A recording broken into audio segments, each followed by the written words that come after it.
নমস্কার, আমি চুমকি চলে এসেছি আবার একটা মিনি ব্লগ নিয়ে। আজকের এই ব্লগে আমি তোমাদের সঙ্গে একটা ব্লাউজের ছোট্ট টিপস শেয়ার করব। এখানে দেখো হাতার পাটের সঙ্গে যে মেন কাপড় জয়েন্ট করা আছে, কাপড়টা কিন্তু এখানে কিছুটা উঠে উঠে আছে। তো এটা দেখতে খুবই বাজে লাগে। তো এটা কিভাবে ফিনিশিংয়ের সঙ্গে কাজটা করব সেটাই আমি তোমাদের সঙ্গে আজকে শেয়ার করব। তো যাদের কাছে ইন্টারলক মেশিন থাকে না তারা কিন্তু কাজটা সুন্দরভাবে করতে পারেন। তো কাজটা সুন্দরভাবে করতে গেলে কি করতে হবে, প্রথমে আমি লাইলিন কাপড় ওরেফে কাটিং করে নেব। এই যে কাপড়টা নিয়েছি, কাপড়টা কখনোই কিন্তু এইভাবে সোজাসুজিভাবে কাটতে যাব না, এইভাবে বাঁকিয়ে নিয়ে লাইলিন কাপড়টা কাটিং করতে হবে।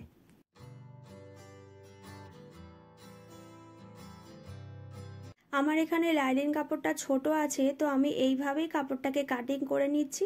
এরপর লাইলিন কাপড়গুলো একটার সঙ্গে একটা পার্ট এইভাবে রেখে জয়েন্ট করে নেব।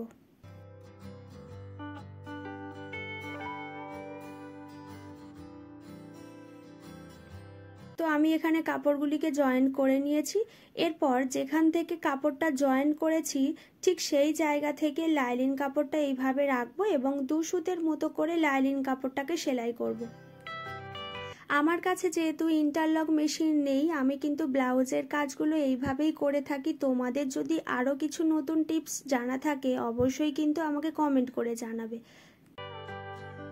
এইভাবে কাজটা করলে কিন্তু ইন্টারলক ছাড়াও কাজটা খুব ফিনিশিংয়ের সঙ্গে রেডি হয়। তো এইভাবে পুরোটাকে প্রথমে সেলাই করে নিচ্ছি। এরপর যে এক্সট্রা কাপড় থাকবে এইভাবে কেটে বাদ দিয়ে দিতে হবে।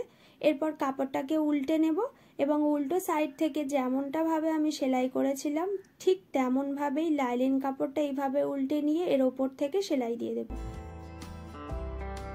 তো আজকের মতো ব্লগটি এইখানে শেষ করলাম। ব্লগটি কেমন লেগেছে আমাকে অবশ্যই কিন্তু কমেন্ট করে জানাবে।